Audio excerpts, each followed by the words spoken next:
Hello, I'm Dapper Dan Gavoston, and I own every issue of Amazing Spider-Man, including the annuals, and, well, not the giant size, but the annuals, they count.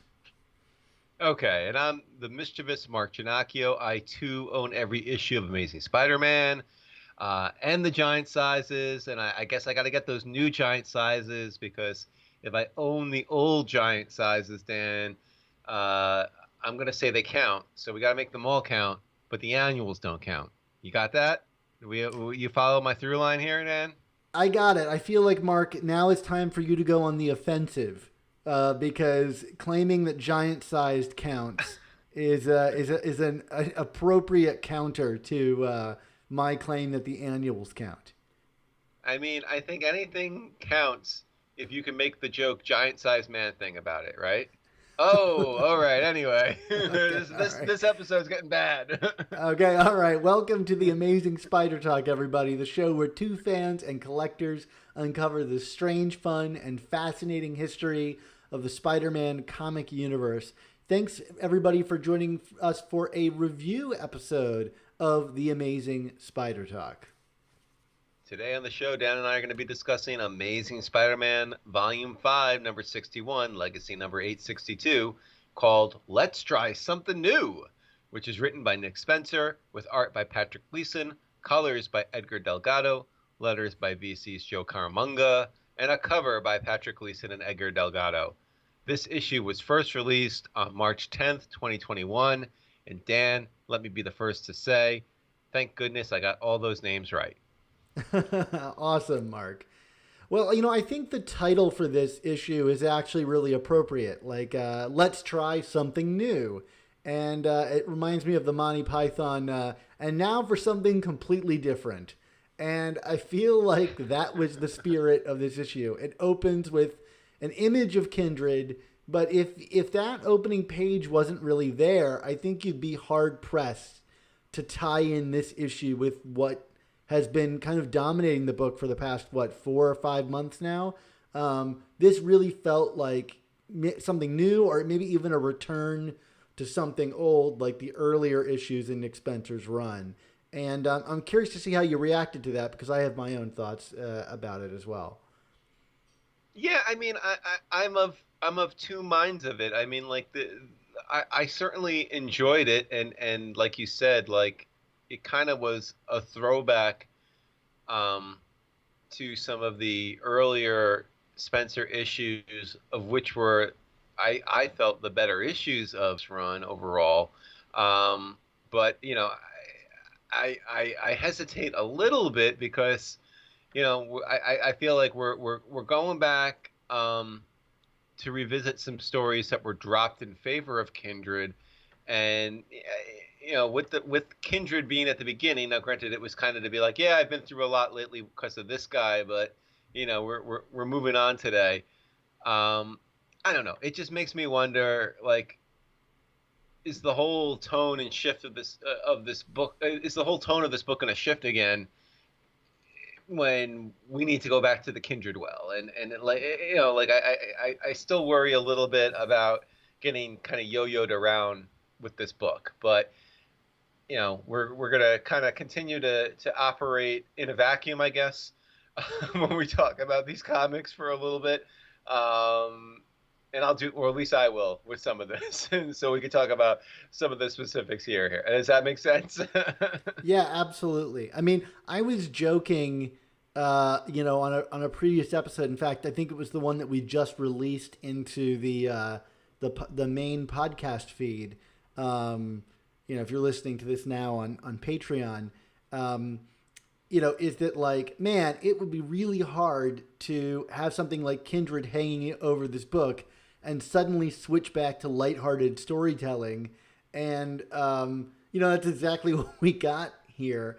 But I do like that the book does address it at the top. Like, there is this thing, but I'm kind of in the need to, like, get that out of my mind and get back to the kind of the old fun. In this case, it's like someone's robbing the bank and I've got to go stop them. And if I'm going to be honest, it is like a kind of like a hard tone shift, but to me, it was like a nice palate cleanser. Like I didn't realize how much. I mean, I guess I kind of did, but reading this, I was like, oh man, I really needed something like this, like a good old classic, Spider-Man story where he's beating up on some robbers and dealing with his like social life and all the various things moving in and out of it. It's not all perfect for me, but like the tone of it, I was at least like, this is what I needed after being mired in the muck for something so long. And honestly, this is the book that I thought we would be getting from Spencer. When he was announced on the title, it's kind of like elevated superior foes, if you will. Yeah, I think that's a fair assessment, and frankly, like it's funny. The two main stories that have kind of dominated this book for stretches have been Hunted and then Last Remains, and both, frankly, we're kind of mining the the themes and tones of some of the darker writers of Spider-Man past, whether it be Jan DeMatteis or Peter David, and like the '80s specifically, with some elements of Last Remains, and not that those stories shouldn't be paid homage to, but yeah, when you look at the history of Spencer's storytelling and where he's been at his strongest, it's frankly been more on the, you think in terms of Spider-Man universe, the superior foes kind of stories, and like overall, this book feels more organic and natural when it takes up that tone, rather than trying to kind of be Nick Spencer doing an imitation of JMD and Peter David. And that's not, I know he's not trying to just do an imitation, but like it doesn't sing the same way. And like, so I enjoyed this. I just kind of, like you said at the beginning, like how we really going to move forward here when we know there's still kind of the 800-pound demonic gorilla in the room. But I guess we're going to try for at least a little bit.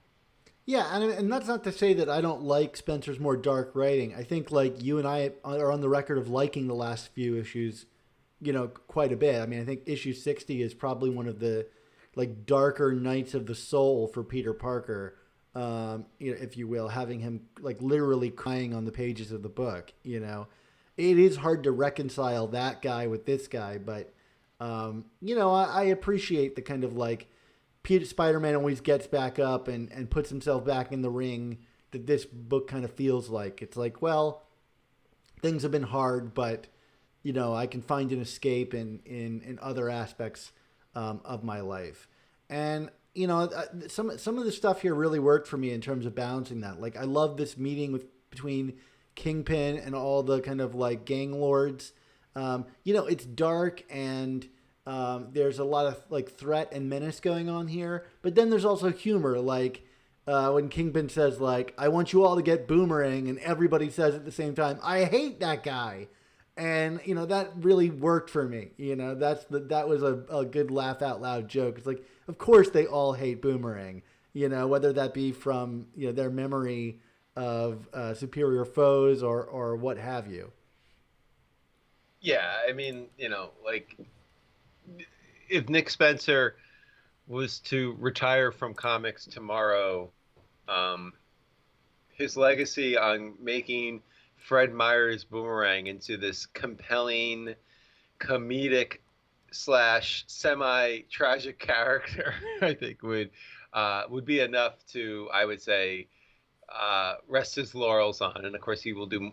Spencer is doing more than that. But like this book had a lot of Boomerang in it, and as a result, I found myself laughing, both chuckling to myself, but also guffawing a little bit out loud, as a result. And that line was certainly one of them.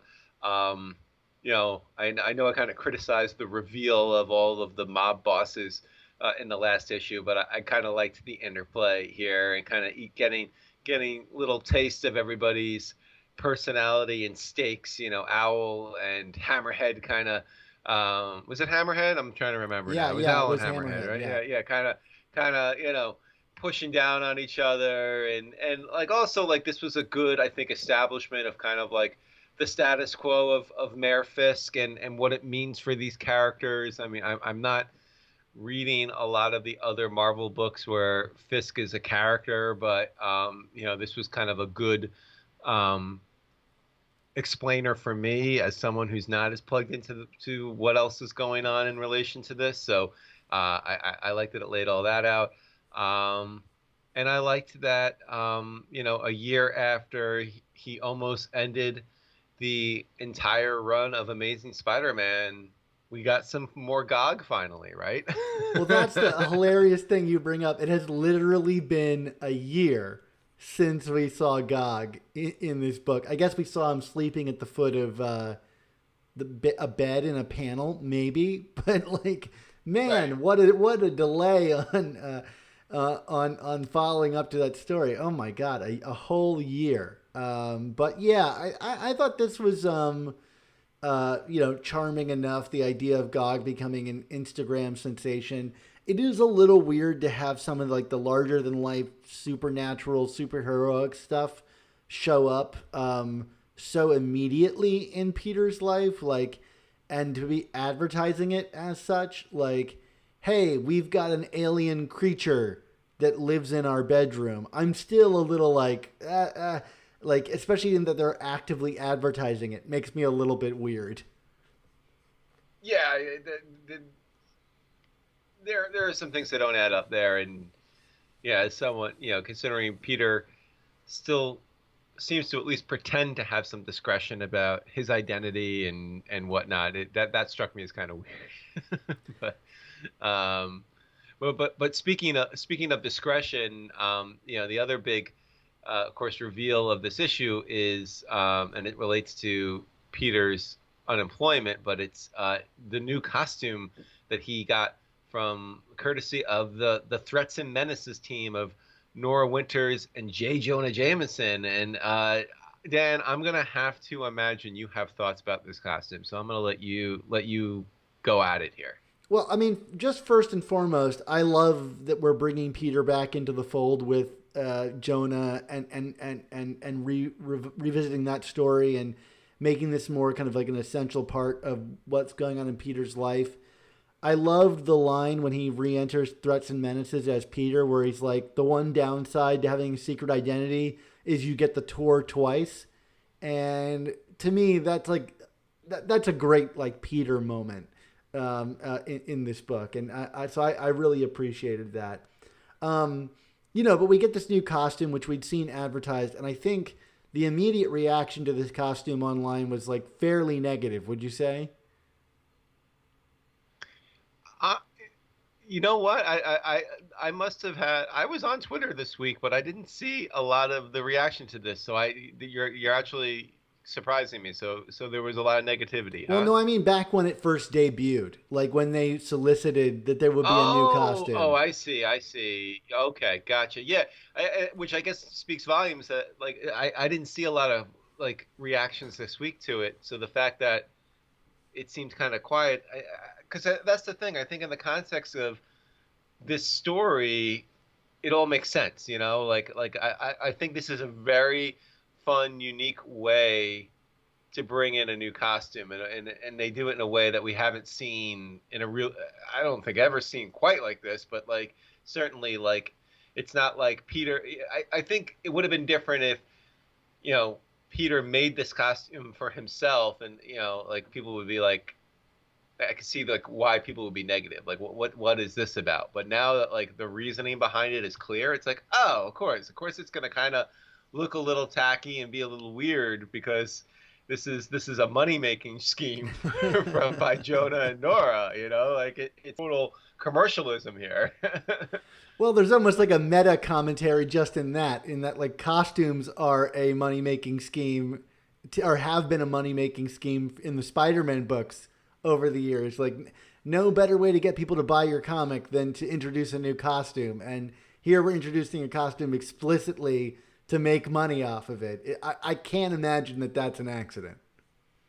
Yeah, and I mean, and speaking of more meta commentary, I mean, we can go back to our initial conversation with Tom DeFalco about the black costume, where the initial pitch was like, it will make Spider-Man jump like 30% higher or whatever, and it's like, well, how do you show that in a comic?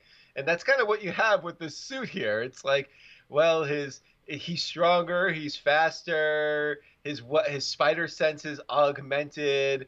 There are new web shooters, but like we don't really see what's better about this suit, right? It's just kind of like it's better because they're telling us it's better. Yeah, that's like the one thing that I thought was lame. And I think you and I have complained about that in past with other suits where it's like, I would love for it to be more tangible. If you think back to like, I mean, I guess I don't need Ditko to design exactly how the web shooters work, although I love that kind of stuff. At least give me something a little bit more specific than like you unlock the power suit in a video game that gives you 2 bars more strength and 1 more bar more agility. Although I do love that the webbing sound isn't thwip, it's thweep.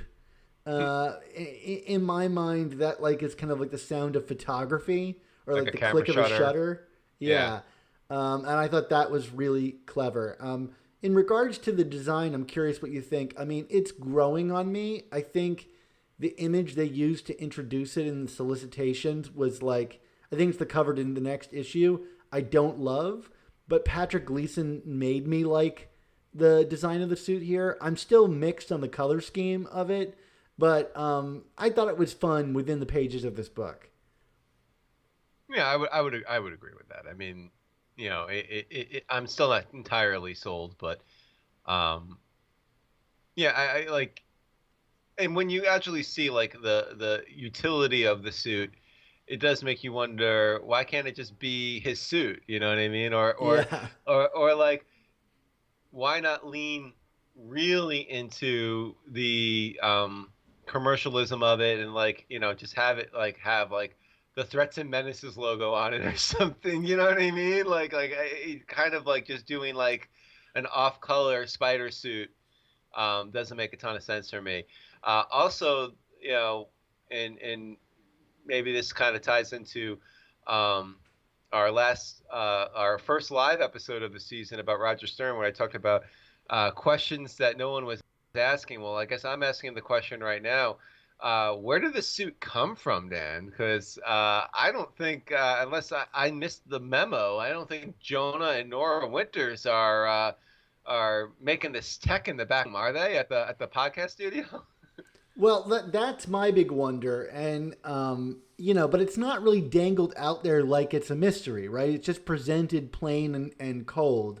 So I don't know whether I'm supposed to be asking that question or not, and I hope that I'm supposed to be asking that question because it definitely is a question I'm asking.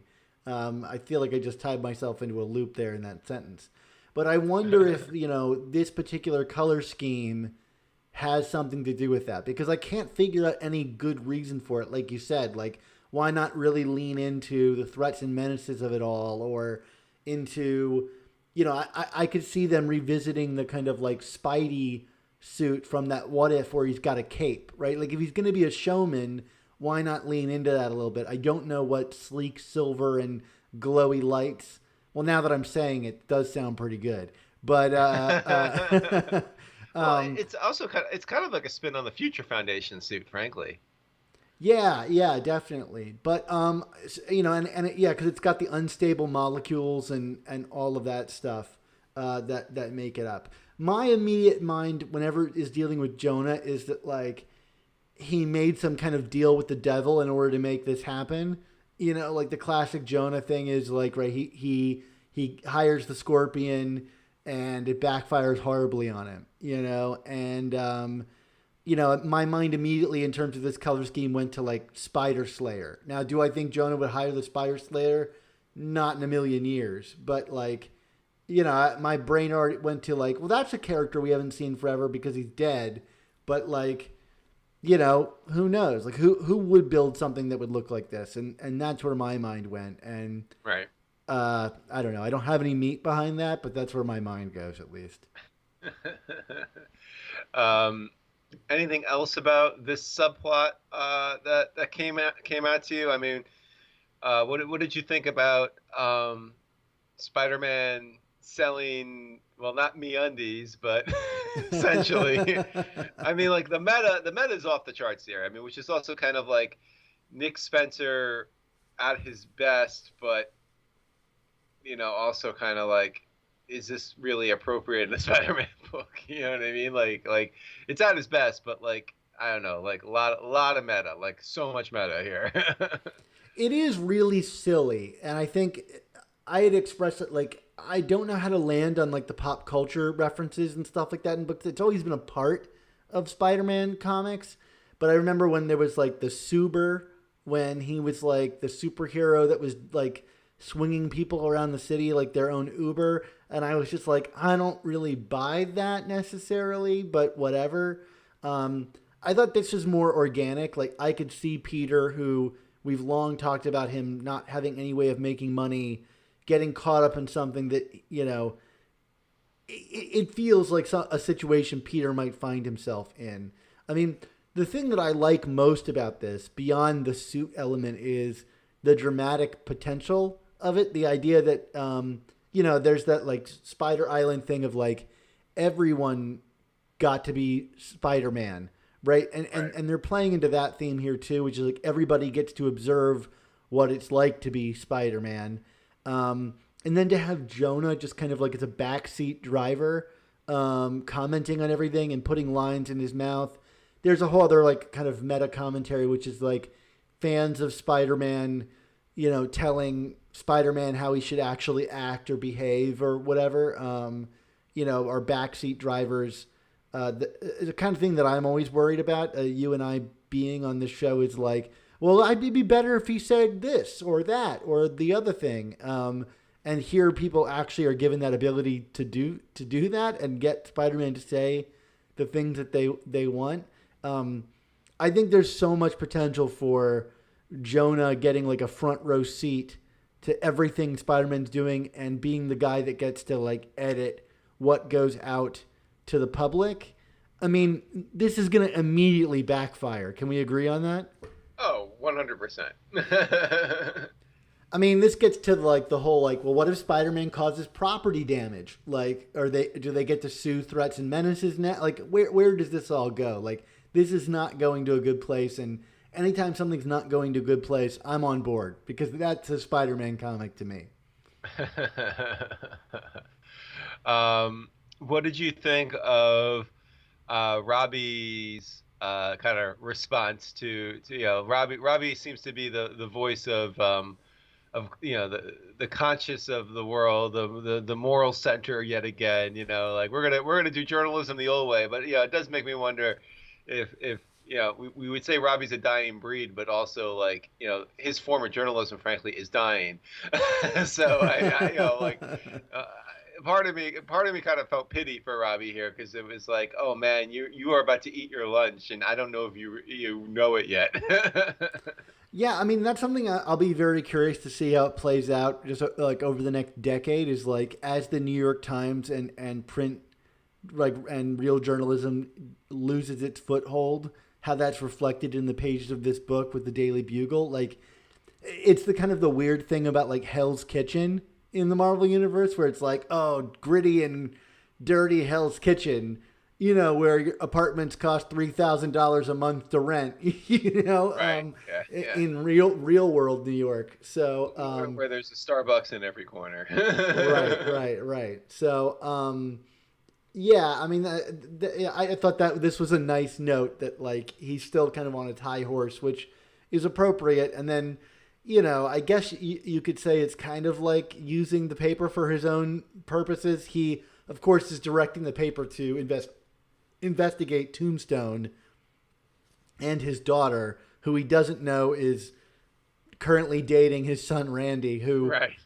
Speaking of which, just happens to show up at an appropriate time. And I know we're getting a Robbie Tombstone story coming down the pike, and Tombstone was even featured in this issue. So I'm curious to see how that kind of all weaves throughout this, and it might be a good time to go revisit those old spectacular issues.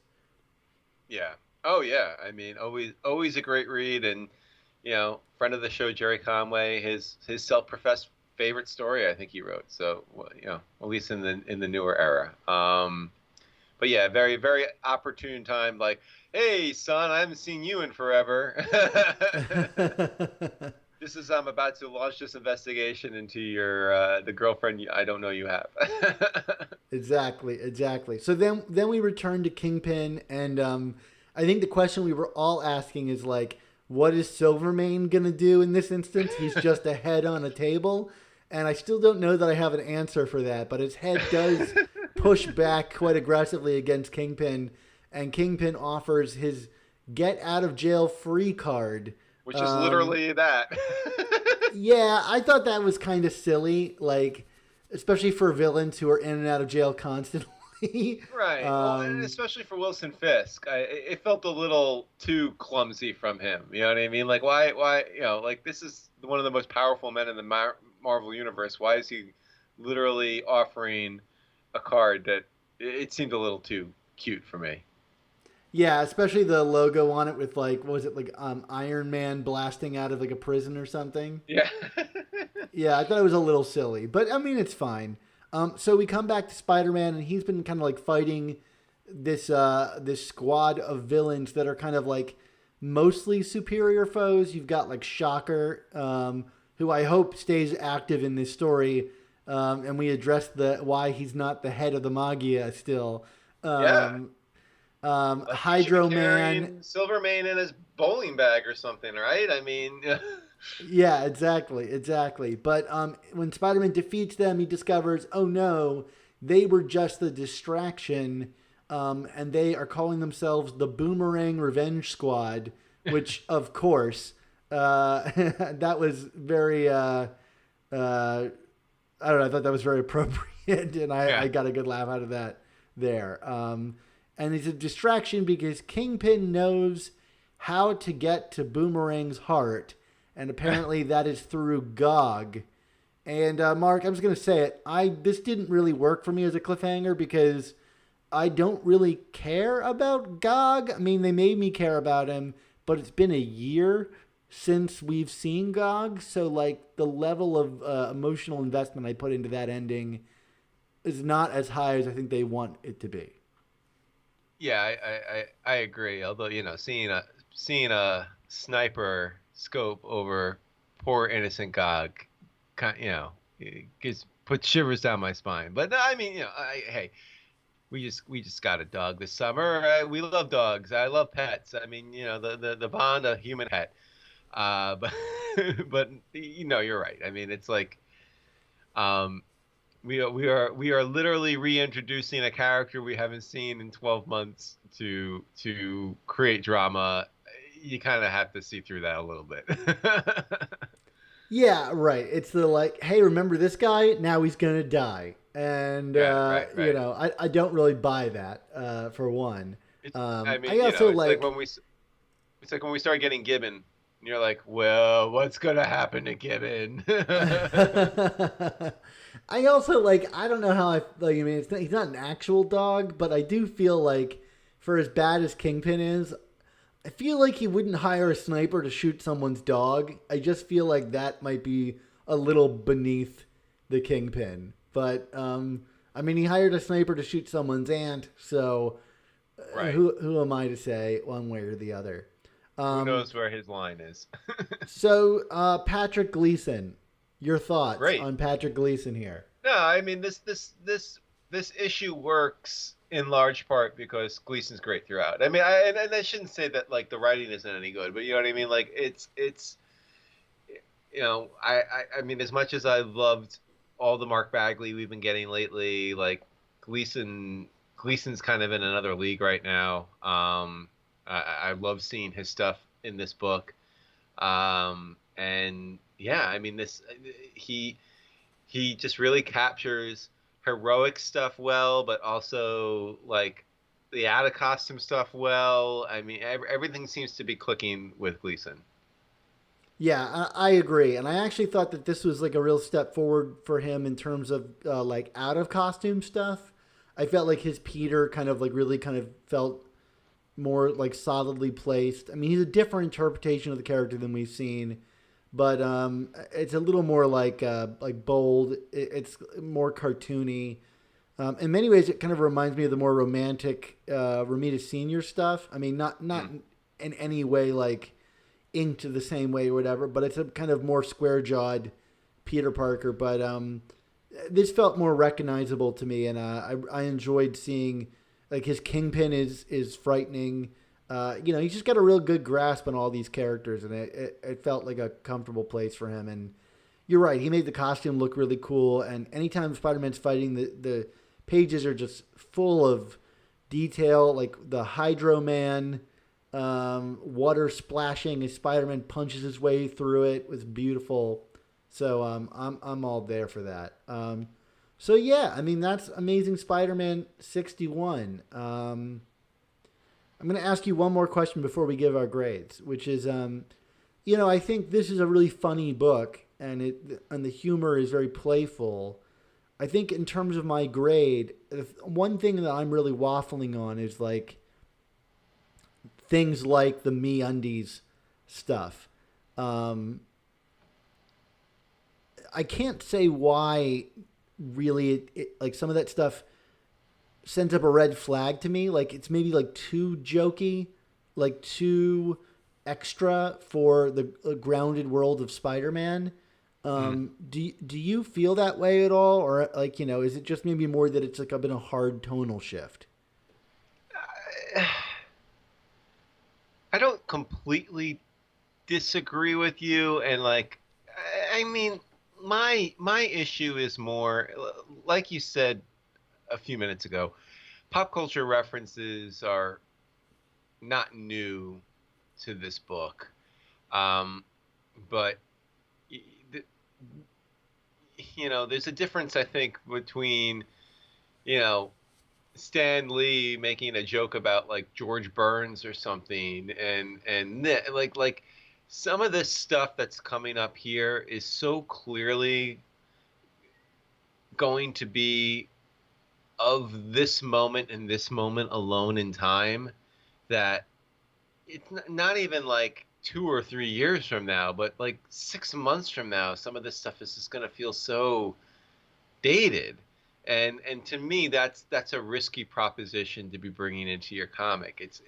Like if you're gonna make a reference, make sure it's a reference that has staying power, so that you can go back and kind of it's like it it reminds me during Superior when Dan Slott started quoting Community and Crazy Town Banana Pants, and it was just like, like that is an expression that only hard, I know it because I love Community, you know what I mean? But like, it's just like it's so specific of that moment that like no one is gonna know what the hell they were talking about and so like I just feel like I mean, maybe some of this, like podcast advertising stuff will has some staying power, but like, like this is,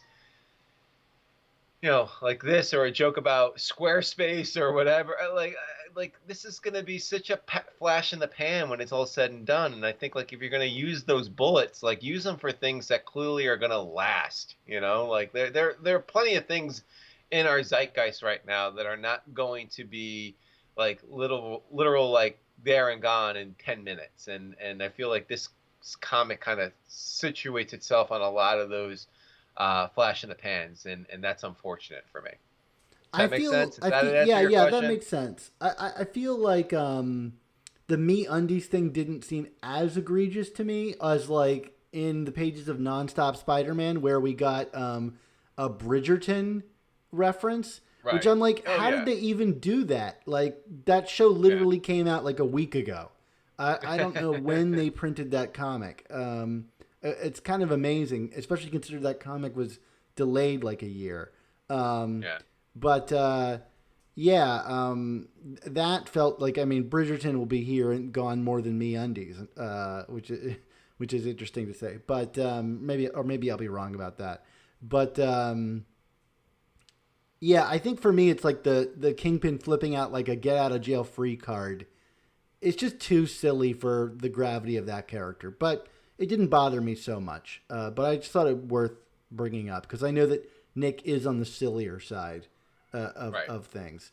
So, okay, let's get to grades. Mark, do you want to go first today?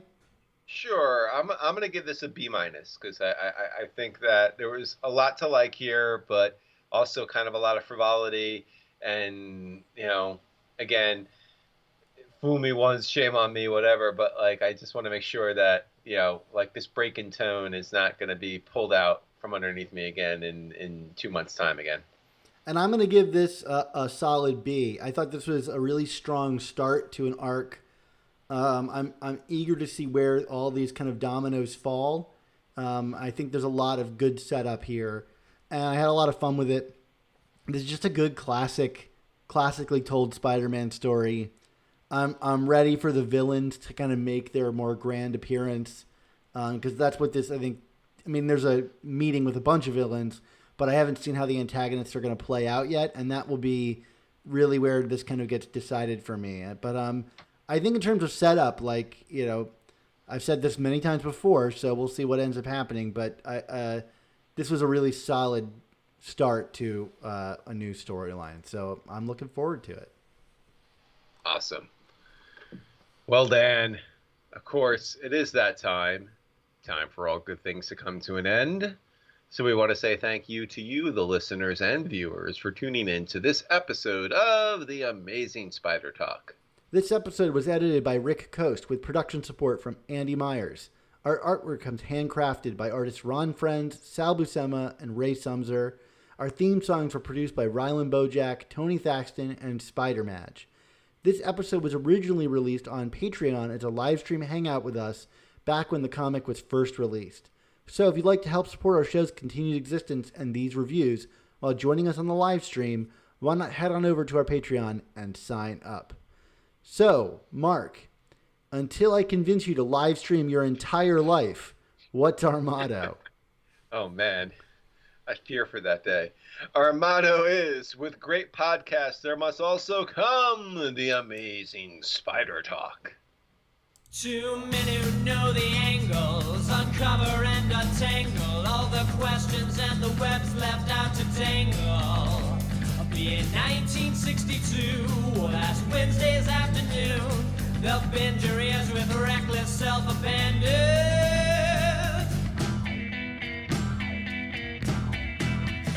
The amazing Spider Talk, the amazing